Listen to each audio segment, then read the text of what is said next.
selon certaines sources, le président de la République, Abdelmadjid Tebboune, a reçu un message de félicitations de son homologue américain, Joe Biden, à l'occasion du 59e anniversaire de l'indépendance de l'Algérie. Le contenu du message du président américain n'a pas, pour l'instant, été dévoilé.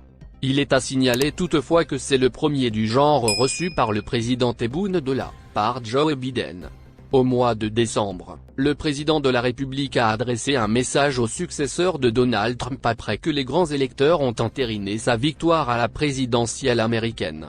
Les contacts entre la nouvelle administration américaine et les autorités algériennes sont réguliers. Fin avril, Sabri Boukadoum, ministre des Affaires étrangères, a reçu un appel de son homologue, Anton Blinken. Plusieurs sujets, dont celui du Sahara occidental, étaient au menu de cet entretien. Depuis, les deux chefs de la diplomatie se sont rencontrés à 2 reprises.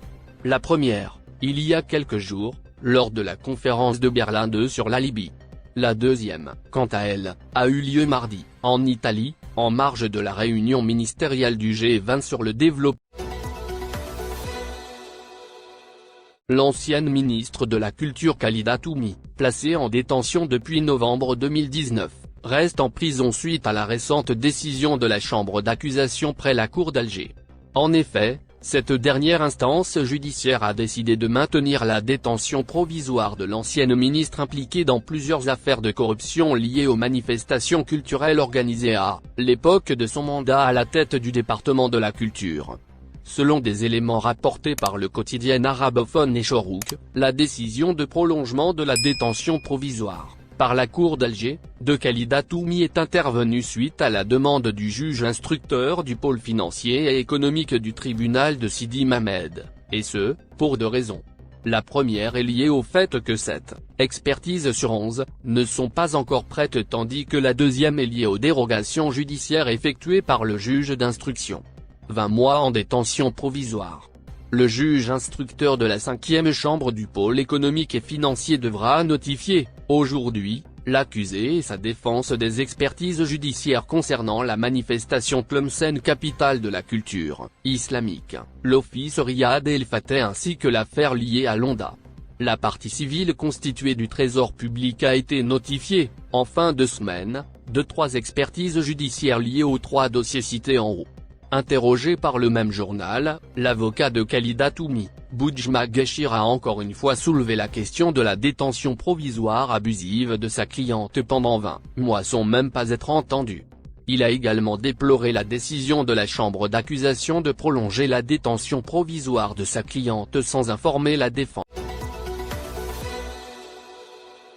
Les appels à la libération des détenus d'opinion ne cessent de se multiplier, notamment de la part des personnalités politiques. Le secrétaire général par intérim de l'organisation des Moudjahidines Mohan Ouammar Ben Aladj a lancé un appel au président de la République dans ce sens. Dans une vidéo publiée sur le site de l'organisation, son secrétaire général par intérim a lancé un appel au chef de l'État pour la libération des détenus d'opinion à l'occasion de la fête de l'indépendance. Nous sommes sur le point d'entrer dans l'Algérie nouvelle, avec un nouveau parlement et un nouveau gouvernement, et à l'approche de la fête de l'indépendance et de la jeunesse coïncidant avec le 5 juillet, je lance un appel au président de la République pour qu'il gracie les détenus d'opinion, a-t-il déclaré. L'intervenant cite, dans ce sens, des détenus parmi même les Moudjahidines qui devront dépasser les 80 ans qui ne sont pas faits pour la prison, d'autant que je ne pense pas que quelqu'un parmi eux ait tué ou commis un crime, a ajouté le secrétaire de l'ONM. L'arrestation d'Hamouda est inacceptable dans son appel. Le Moudjahid a également cité le cas de Nordine Hamouda qui est actuellement sous mandat de dépôt pour des déclarations sur des personnages historiques. Je lui demande aussi de gracier le fils d'Amirou Hamouda. Il a peut-être proféré des propos dont il n'a pas le droit de dire, mais je lui demande de le gracier, a encore affirmé l'intervenant. D'ailleurs, il a affirmé à ce propos dans un entretien accordé au quotidien Liberté, que les propos de Nordine Hamouda sont, certes regrettables, inutiles et injustifiés, mais en revanche, son l'emprisonner me paraît un non-sens. C'est inacceptable. Je condamne cette arrestation, indiqué. Toujours dans le même sillage, Mohan Ouammar Benalladj a fait savoir qu'il a même formulé une demande d'audience auprès de la présidence de la République afin de rencontrer Tebboune. Or, son organisation n'a pas encore reçu de réponse.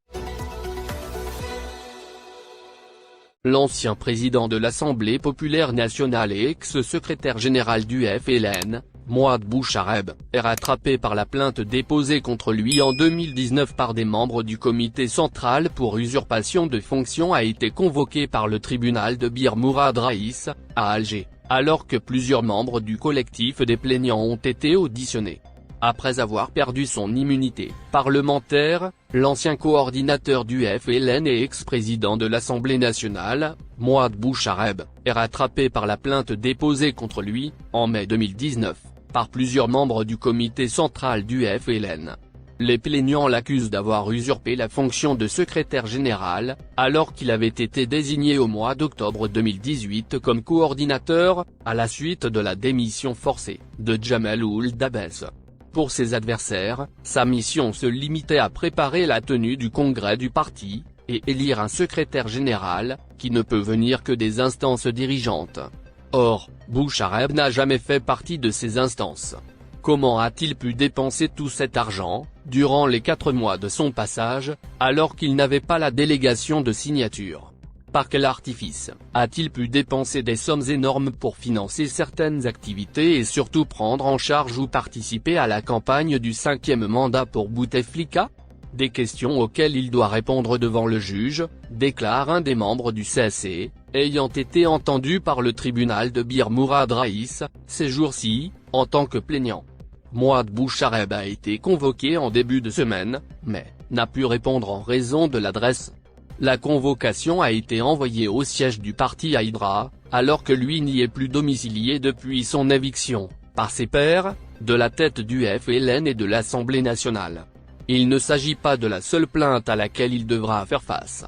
Mouad Bouchareb a fait l'objet d'une deuxième plainte, déposée par le défunt Saïd Bouadja, pour usurpation du poste de président de la PN. L'on se rappelle dans quelles conditions Mouad Bouchareb avait conquis la présidence de l'Assemblée nationale, le 24 octobre 2018, après un violent bras de fer avec son prédécesseur, Saïd Bouadja, forcé à quitter son poste, dont il était constitutionnellement inamovible et ne plus accéder à l'hémicycle, dont les portes ont été honteusement enchaînées et cadenassées. Un mois plus tard, Bouchareb s'est vu confier une instance dirigeante du FLN, par Bouteflika, président d'honneur du FLN, après avoir forcé Djemal Ould Dabès à se retirer sans toutefois utiliser le terme de démissionner. Ces changements s'opéraient dans la perspective d'un 5e mandat, que le président, aphone et paralysé sur une chaise roulante, depuis près de 6 ans, comptait briguer lors de l'élection présidentielle prévue au mois d'avril 2019. Mais face à la contestation populaire du 22 février 2019 contre le mandat de trop, Mouad Bouchareb répond aux millions d'Algériens dans la rue par « Faites de beaux rêves ». Les mêmes députés qui l'avaient aidé à chasser Bouadja à coups de cadenac, se sont retournés contre lui, et pour le pousser vers la sortie, ils ont gelé leurs activités au sein de l'Assemblée nationale en faisant alliance avec d'autres groupes parlementaires, bloquant ainsi les activités de la Chambre basse durant des semaines. Bouchareb refuse de quitter son poste. Au sein du parti, ses opposants sont devenus nombreux, notamment au sein du CSC, dont plusieurs membres ont déposé plainte contre lui pour usurpation de la fonction de secrétaire général. Il est éjecté du parti et remplacé par l'homme d'affaires, Mohamed Djemé, qui le somme de quitter le perchoir de l'Assemblée. Ce n'est qu'en début du mois de juillet 2019 que Bouchareb finit par lâcher prise. Sa chute a été aussi rapide que son ascension. Dès la fin de son immunité parlementaire, il est vite rattrapé par la justice. Les premières auditions des plaignants se poursuivront, durant les prochains jours, avant que... Dis-nous ce que vous pensez et laissez votre avis dans un commentaire, abonnez-vous et partagez la vidéo. Merci pour votre attention et n'oubliez pas de rejoindre la communauté Actuel Info, ça fait plaisir de vous voir un nouveau membre.